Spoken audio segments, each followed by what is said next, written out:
রোজা ধরো না, খেওয়ার গিল্লা খাইও না, রোজা মাস খেওয়ার না হক খাইও না, এমনিও খাইতাম না, রোজা মাস টুটিলি না, খেওয়ার হক না, খেওয়ার লগে ঝগড়া না, দরবার না, খেওয়ার আলিত না ফলিত না, আমি আমার আল্লাহর কাম করতাম আর আমার কাম করতাম। ও বলা তখন কিয়ামতের দিন দেখবা 1 বছর রোজা পাইছো 70,000 বছরের সব আল্লাহ পাকে নামা আমলে দিলাইব। সুবহানাল্লাহ। 5 ওয়াক্তের নামাজ পড়েন, ওয়াসুমু শাহরাকুম, আর রমজান মাস আসলে পরে পবিত্র রমজানের হক আদায় করে রোজা রাখেন। সামনে রমজান মাস আইস, রমজান মাস আমার জোরাতে অনুরোধ থাকবো, পইলে 8-10 দিন তারাবিত ভিড়, বাদে আর 27 আর বাদে ভিড়, মাঝখানো নাই। ই নমাজে গেলা কেন মসজিদে দেখিয়ে জেলা জেলা কই হইব দেখিও, পইলা দেখবা সারা করো দেখা হইতে না। 8-10 তারাবি গেছে, জুস গেছে, গিলাপি গেছে, জুস লাভি গেছে, আবার 25 তারিখ 26, 27 কি আই, হ্যাঁ আইয়া আবার ভিড় শুরু। আমার জোরাতে অনুরোধ থাকবো, সারা বছর ওলা থাকতো, সারা বছর ওলা থাকতো। আমরা মুসলমান, ইমানদার মানুষ, আল্লাহওয়ালা মানুষ, আর একজনে বুঝাইতো কেন, চেষ্টা করবো সারা এখন ইনশাআল্লাহ। লগে আর এখন আমার অনুরোধ থাকবো, নবীজি বলেছেন রমজান মাস আসলে পরে সবর করবে, ধৈর্য ধরবে। কোনোকে যদি মারিয়েও যায় গি মাসো, ও আঙ্গাজ করে ফিট ফাতে দিলে হয়ে মার কত মারি দিতে মারি দেব। নবীজি ফরমাইতে রাখেও যদি ঝগড়া করতে চায়, তোমার লগে দরবার করতে চায়, তোমার লগে মাইরু করতে চায়, কইও আনা সাইমুন, আমি রোজাদার। কিতা কইমু? আমি রোজাদার, আমি তোর লগে মানে রোজাদার ইখান কিতা লাগে বলি, আমি রোজা ধরছি, তোর লগে দরবার করতাম না, তোমার লগে ঝগড়া করতাম না, তোমার লগে মারামারি করতাম না। রোজা মাসে এলে আমরা টেম্পার বাড়ি যাই, এমনি যদি 120 থাকে তো রোজা মাসে এলে 300। সেনে কয় বুধবাস না আমি রোজা ধরছি, হারিলিম হারিলিম বাংদি বাড়াবাড়ি বাজারত তোমার সবজি আটিত, আর ওটা খালি বাংদি বাড়াবাড়ি থাকে। আমার হনো বাজারে ওলা খালি বাংদি বাড়াবাড়ি তো এখন দিছে আর মিরহুম লড়ই না কমর বাংলি বাড়িয়া এখন আর্মি দিছে 1 বছর নাই, 1 দিন নাই, প্রত্যেক দিন বাংদি বাড়াবাড়ি হয় বাজারও। সবজি আটিত হয়, মুরুগ আটিত হয়, মাছ আটিত হয়, সারা তো আমরা। আর যেন আমরা বেশ না ঝামেলাও বেশ খুনি মাতি আর বুধবার আইনি সারা আমরা এর লাগে বেড়াতো। জোড়াতে অনুরোধ থাকবো, রমজান মাস আইলে মাথাটারে শান্তি রাখতাম, সংযমে রাখতাম, একটু কন্ট্রোলে রাখতাম, একবারে গাওয়ালি ভাষা একটু কন্ট্রোলে রাখতাম মাথাটারে। রমজান মাস সবরের মাস, ধৈর্যের মাস। নবীজি বলেছেন রমজান মাস আসলে পরে কোন মানুষ যদি একটি নফল ইবাদত করে, নবীজি বলেছেন রোজাত একটা ফরজ আমল করলে যে সওয়াব হয়, আল্লাহ পাক সেই সওয়াব নামা আমলে লিখে দেবেন। বুঝা গেছে নি? এখন যদি আমি একটা নফল আমল করি, তেইগো খালি নফল থাকবো। রোজা মাস যদি দিনও একটা নফল ইবাদত করি, তে আল্লাহ পাকে ফরজর সওয়াব নামা আমলে লিখে দিব। এর কারণে যেটা নামাজ জীবনে কত হয়েছে আমার বুদ্ধিও ন, জীবনে বহুত নামাজ কজা করছি, পড়িছি না, ইলা নামাজ বহুত আছে না, আস্তা জীবনে কত নামাজ ছাড়িলাম বা এখন পড়িছিও না, ইলা নাইনি আমি সহ সারার আছে। ওটা কজা নামাজ ওটা বেশি বেশি রমজানে পড়ার চেষ্টা করিও। 4 রাকাত নামাজ পড়লে 4 7 8 280 রাকাত সওয়াব আল্লাহ পাকে দিব। সুবহানাল্লাহ। বুঝবার আইনি নবীজি বলছেন রমজান মাসে যদি কোনো মানুষ 1 রাকাত ফরজ নামাজ পড়ে, তাহলে অন্য রোজার যদি 70 রাকাত ফরজ নামাজ পড়ে, রমজানে 1 রাকাত পড়ার বরকতে আল্লাহ পাক 70 রাকাত ফরজ নামাজ পড়ার সওয়াব দিয়ে দেবেন।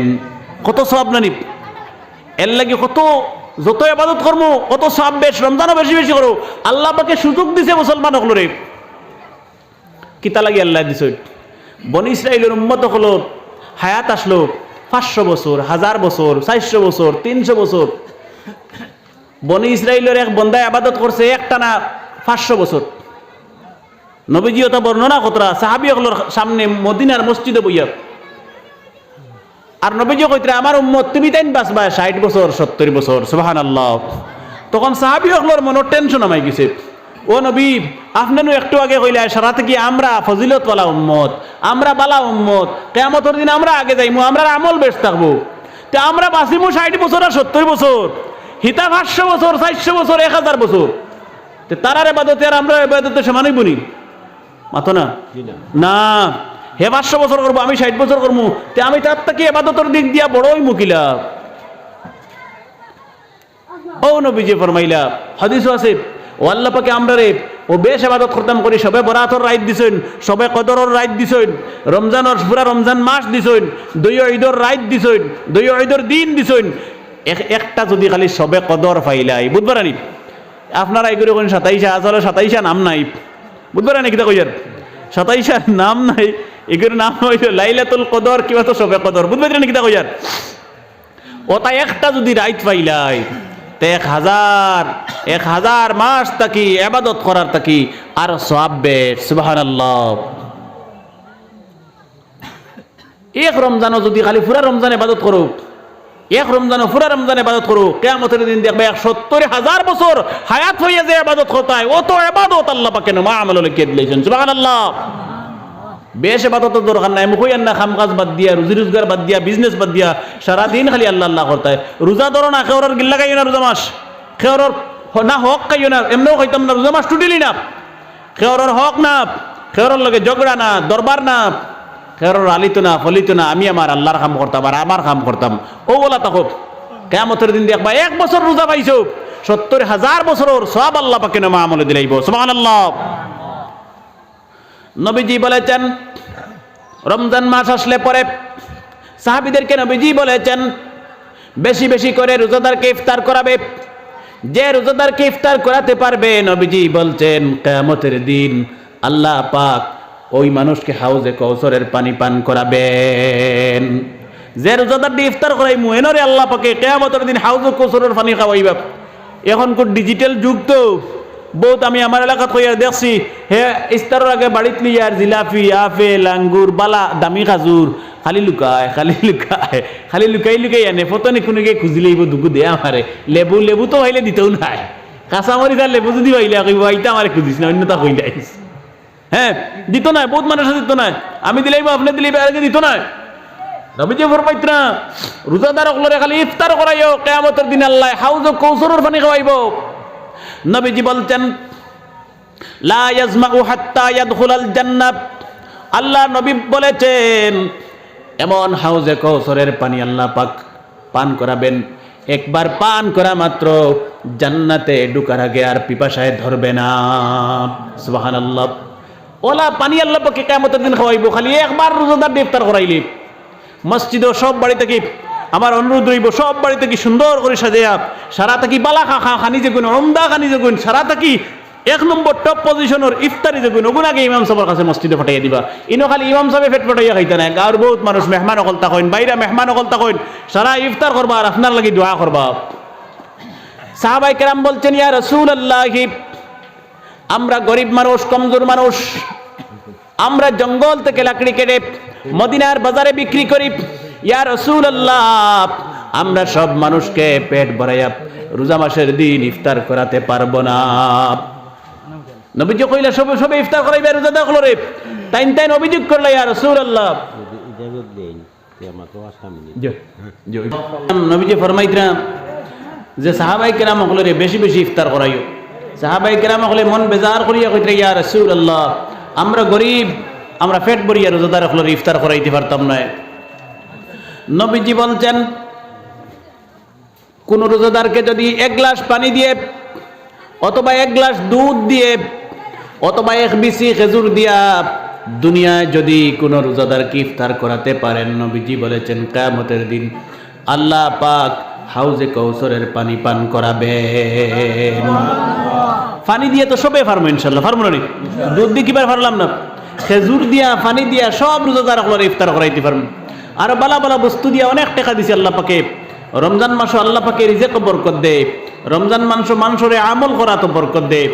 দেখি অন্য রোজা তো দূরে গিয়ে রুজি পাইতে আসলো, রোজা ধরিয়া আল্লাহর ফরজ রোজা লইয়া তুমি কষ্ট করিয়া রুজি করা লাগে না, আটিবা ফিরিবা আল্লাহ পাকে রুজি বেশ করিয়া দেয় রোজার বরকতে। এর কারণে আমরা রমজান মাস বেশি বেশি রোজাদার সকলরে ইফতার করার চেষ্টা করবো, আল্লাহ তৌফিক দেব। 2 নম্বর হলো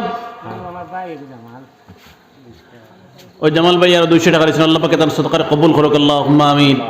2 নম্বর হলো রোজা ধরে কোনো মানুষের গীবত করবেন না, চুগলখুরি করবেন না। রোজা মাসের দিন বালা বালা যদি আমি ভাত খাই একজনে দেখিলে আমার রোজাই বলি, হ্যাঁ কিন্তু ফেকার কিতাবের ফয়সালা হইল ফালাইহিল কযা ওয়াল কাফারা, এই মানুষের উপরে কজাও ওয়াজিব কফরা ওয়াজিব, কজাও ওয়াজিব কফরা ওয়াজিব, ফতোয়া উপরে। ঠিক তেমনিভাবে রোজা মাসর দিন বহুত রোজাদার হলে দোকানে বইছে না আর একগুর খাল বাকল চুলিত্রা খালি মানে গিল্লা কইতরা করি ওরকম টাইম পাস কইবা না বা গিল্লা করিয়া না এমনি অমুকে ওটা করে ওখান কইয়ার ওখানোর নামও তো গিল্লা। তুমি বইছো তুমি তোমার আল্লাহ আল্লাহ করো আরেকগুর জিকির দেবো কি আরেকগুর তসবি মার ওখানে মোটেও না। অন্যর সমালোচনা আমরা টোটালি ছাড়ি দিতাম, রোজা মাস ছাড়ি দিতাম ও রোজা তো ছাড়ি দিতাম। আর রোজা মাস যদি অন্যর সমালোচনা করি আর গিল্লা গিবত করি তে আমার উপরে কজাও ওয়াজিব কফরাও ওয়াজিব। একটা রোজা দরাত লাগিয়া আমার ফিটিতে 61টা রোজা লাগে, চিন্তা করতে নি। এর কারণে সতর্ক হইতাম, হুঁশিয়ার হইতাম, এই রোজা হইতো না। আল্লাহ পাকে যা গুনাহ আছে পবিত্র রোজার বরকতে সব গুনাহ বন্দার মাফ করে দিলা, সুবহানাল্লাহ। এর কারণে নবীজি বলতেন ওয়া হুয়া শাহরুন আউয়ালুহু রাহমাতুন ওয়া আওসাতুহু মাগফিরাতুন ওয়া আখিরুহু নাজাতুম মিনান নার। রমজান মাসকে আল্লাহ পাক 3 ভাগে বিভক্ত করেছেন। 1 নম্বর, আল্লাহ পাকে দুনিয়ার তামাম মানুষের রহমত দিয়ে ভরপুর করিয়া দেন, অসংখ্য রহমত দিয়ে আল্লাহ পাকে ভরপুর করিয়া দেন। 2 নম্বর, নবীজি বলছেন মানুষের যত গুনাহ আছে সব গুনাহরে আল্লাহ পাকে মাফ করিয়া দেন। 3 নম্বরে নবীজি বলছেন দুজখের আগুন থাকি কোটি কোটি মানুষে আল্লাহ পাকে পবিত্র রোজার বরকতে মাফ করিয়া দেন। দুজখের আগুন মানুষের উপরে থাকি পবিত্র রোজার বরকতে আল্লাহ পাকে হারাম বানাইয়া দেন। সুতরাং আমরা রোজায় গুণ সংযমতার সহিত নিয়ম যেরকম আছে এইভাবে ধরতাম, গিল্লা গিবত চুগলকুরি মারামারি ঝগড়া ফিতনা ফাসাদ এই সমস্ত কি বাঁচার চেষ্টা করতাম। আল্লাহ পাকে তৌফিক দেখো, আমিন। লম্বা আলোচনা আমি আর লম্বা করতাম না। এদিকে হজরতে আদম আলাইহিস সালাম আর হজরতে হাওয়া আলাইহিস সালাম পবিত্র জান্নাতের ভিতর থেকে দুনিয়ায় তশরিফ আনলেন। বাবা আদম এই ভারতের জমিনে শরণ দ্বীপে আর মা হাওয়া জিদ্দায়। হজরতে হাওয়া আলাইহিস সালাম জিদ্দায় আরব দেশ প্রায় 350 বছর দুনিয়ায় ঘোরাফেরা করেছেন, তাই নও আমরা দেশ। আর মা হাওয়া আরব দেশ 350 বছর ঘুরছেন, কেউ রে পাইছেন না, সুবহানাল্লাহ, আউরি ঘুরিছেন। আরফার ময়দানে গিয়ে হজরতে আদম আলাইহিস সালাম দোয়া করেছেন, আল্লাহ পাক দোয়া কবুল করেছেন। এরপরে হজরতে আদম দোয়া কবুল হওয়ার পরে হজরতে হাওয়াকে পরিচয় পেয়েছেন। দোয়া কবুল হওয়ার বরকতে একজনে আরেকজন রে চিন পাইছেন দুনিয়ার জমিনে আইয়া ফইলা 350 বছর পরে, সুবহানাল্লাহ। কিতাবের মধ্যে লিখছেন এখনো হজরতে আদম এইমাত্র হজরতে হাওয়াকে পরিচয় পেয়েছেন। কোথায় খাবেন, কি খাবেন, কোথায় থাকবেন, একটু পরে ওদের আইতেই ঘুমাইতে হইলে গড় লাগবো না, গড় নাই দুনিয়ার জমিনে, এখনো গড় নাই, এখনো দুনিয়ার জমিনে এখনো গড় নাই। একটু পরে দুপুরের খানি খাইতা খাইবার ব্যবস্থা নাই, রাতকো খাইতা খাইবার ব্যবস্থা নাই, ঘুমাইতা ঘুমানোর ব্যবস্থা নাই, সুবহানাল্লাহ। ইলা ফানা ফতুরো যদি আমরা পড়ি যাই তে আগে হই মুরে পেটের বুকে ফিটির জেলের কিচ্ছু খাই আর ফাইয়েন না ফাই গাছের ফলমূল ফাতালতা খাই, তোরা পরে রাইতই দিব খানে ঘুমাইতে উড়ে এখন বানাই কইব না নি, হ্যাঁ এটা কোনো চিন্তাত নাই। হজরতে আদম আর হাওয়া, সুবহানাল্লাহ। দুনিয়াতে এখানেও গড় নাই, কোনো জাত গড় নাই, মানুষেরও নাই, কিচ্ছু নাই। হজরতে আদম আবার আল্লাহর দরবারে হাত তুলে দোয়া শুরু করে দিয়েছেন, আল্লাহ তাআলা আমি আর হাওয়া যখন পবিত্র জান্নাতের ভিতরে ছিলাম তোমার একটি ঘর আমরা ঘুরিয়া ঘুরিয়া তওয়াফ করতাম, তুমি আল্লাহকে পাওয়ার জন্য, তোমার কিনারে যাওয়ার জন্য, তোমার মায়ার বন্দা বনার জন্য, যেই ঘরের নাম হলো বাইতুল মামুর। তুমি আল্লাহরে ফাইবার লাগি ঘুরিয়া ঘুরিয়া এক ঘর আমরা তওয়াফ করতাম, জন্নত তাখতে ইগরের নাম বাইতুল মামুর, সুবহানাল্লাহ। ইগর ঘুরিয়া তওয়াফ করতাম কিতা লাগি, তোমারে পাওয়ার লাগি, তোমার কিনারে যাওয়ার লাগি, তোমার মায়ার বনার লাগি। হযরতে আদম বলতেন আল্লাহ তাআলা আমরা তো আর জান্নাতের ভিতরে নেই, দুনিয়ায় এসে গেছি, এই দুনিয়ায় কোনো তোমার পবিত্র ঘর নেই আল্লাহ, যে ঘর আমরা ঘুরিয়া ঘুরিয়া তওয়াফ করব আর তুমি আল্লাহকে দুনিয়ায় পাবো। আমরা তো দুইজনের জন্য তো নাই দুনিয়াতেই গেছি, এই দুনিয়াত কোনো গড় নাই যেখান গুড়িয়া গুড়িয়া তোয়াফ করমু আর তোমারে পাইমু সুবহানাল্লাহ। ও দোয়া কতরা আরফার ময়দান থেকে আল্লাহ জান্নাতের পবিত্র বাইতুল মামুরের মতো এখন গড় দুনিয়াত দেও, আমি আদমে দোয়া করি আর যেখান গুড়িয়া গুড়িয়া আমরা তোয়াফ করমু আর তুমি আল্লাহরে দুনিয়াত পাইমু সুবহানাল্লাহ। এখন আসেনি দুনিয়াত গুড়িয়া গুড়িয়া তোয়াফ করনিলা কোনো গড় আসেনি? এখন কোন যুব আসেনি? আছে বাইতুল্লাহ কোন খান হাজি হলে হজ গিয়া গুড়িয়া গুড়িয়া তোয়াফ করইন 7 চক্কর দেন কোন খান? বাইতুল্লাহ খানায় কাবা, কাবা করো খান খালা করো খান তোয়াফ করেন নি? কিতাবের মধ্যে লিখতেছেন এই গড় দুনিয়ায় ছিল না। হযরতে আদম যখন দোয়া করেছেন আল্লাহ পাক বলছেন আজ জিব্রাইল কোথায় আসো, জলদি আসো, আমার নবী দোয়া করেছেন এই নো বাইতুল্লাহ শরীফের নকশা ড্রয়িং পিকচার, আর এই নকশা মতো এই ড্রয়িং মতো আমার আদমকে বাইতুল্লাহ বানানোর পারমিশন দেন। গ্রান্ট হয়ে গেছে আদমের দোয়া সুবহানাল্লাহ। আল্লাহ নকশা দিয়া পুরো ডায়াগ্রাম দিয়া ইঞ্জিনিয়ার হলে জ্বালা দেন, ওলা দিয়া কইছেন যাও আমার আদম রে কই ওলা ওলা আমার ঘর বাইতুল্লাহ শরীফ খান বানাইতা। মানুষের মধ্যে সর্বপ্রথম আদম আলাইহিস সালাম আল্লাহর ঘর বানাইছেন মসজিদে বাইতুল্লাহ সুবহানাল্লাহ। হযরতে আদম মসজিদ বানানো কমপ্লিট করে দিলেন, কিছু মশলা বেশি হলো। আদম আলাইহিস সালাম বলতেন আল্লাহ তাআলা কি করব? আল্লাহ পাক বলতেন তোমার বরকতি হাতে তুলো আর দুনিয়ার বাতাসে ছেড়ে দেও। হযরতে আদম বরকতি হাতে তুলেছেন আর মশলাগুলো দুনিয়ার বাতাসে ছেড়ে দিয়েছেন। আল্লাহ পাক সেই দিনের আদমের বরকতি হাতের বরকতি গড়ের বালুগুলো দুনিয়ার কোনায় কোনায় পৌঁছাইয়া দিয়েছেন। কিতাবের মধ্যে লিখতেছেন বাইতুল্লাহর অতিরিক্ত মশলাগুলো দুনিয়ার যে যে জায়গায় পড়েছে আল্লাহর রহমতে বরকতে সেই জায়গাগুলিতে আল্লাহ পাকের পবিত্র মসজিদ হয়েছে।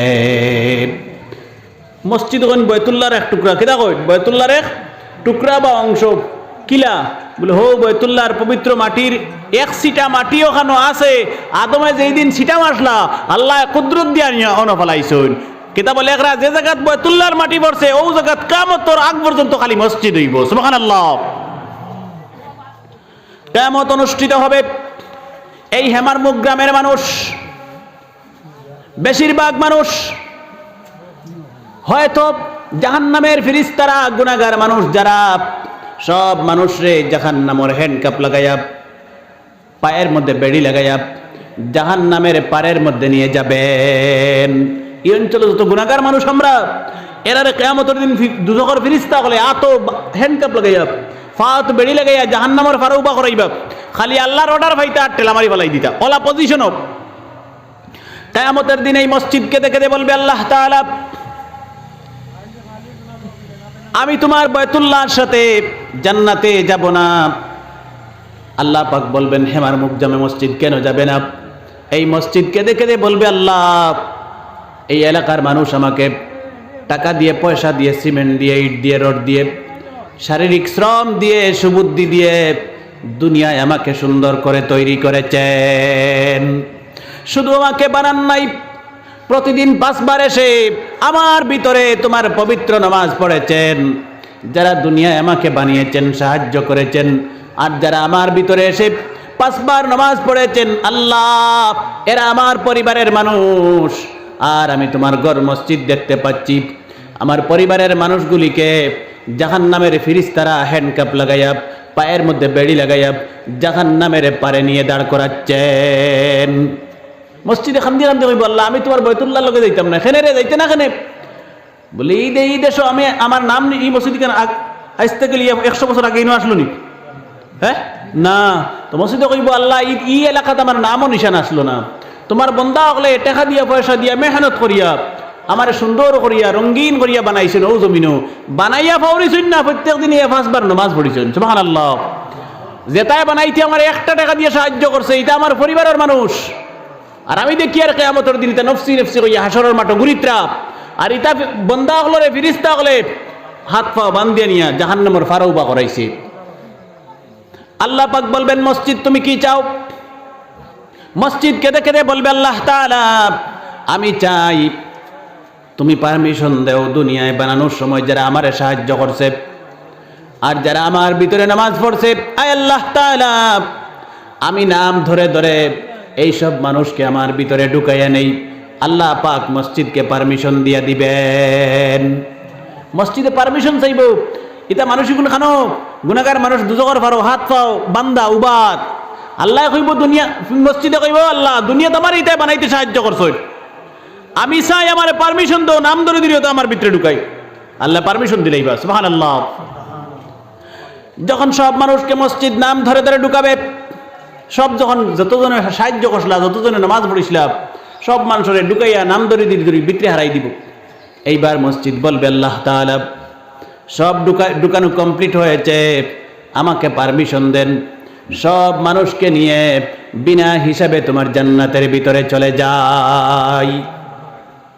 আল্লাহ পাক বলবেন হে হেমার মুকজামে মসজিদ, যাও তোমার হকে তোমার পরিবারের সদস্যদেরকে নিয়ে জান্নাতে যাওয়ার পারমিশন দিয়ে দিলাম। কিয়ামতের দিন দুনিয়ায় মসজিদে সাহায্য করার বরকতে আল্লাহ পাকের ঘরের ভিতরে হয়ে জান্নাতের ভিতরে চলে যাবেন, খেয়েও রইতাম না, সব জান্নাতে যাইব। আল্লাহ পাকে কিয়ামতের দিন এক এক বাহানা লাগাইয়া লক্ষ কোটি কোটি উম্মত লরে জান্নাতের ফয়সালা দিলেই সুবহানাল্লাহ।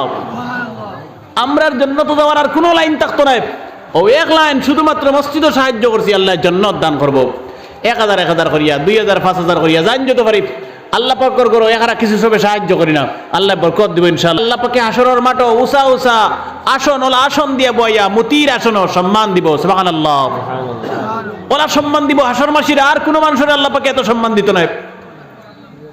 নবীজি বলছেন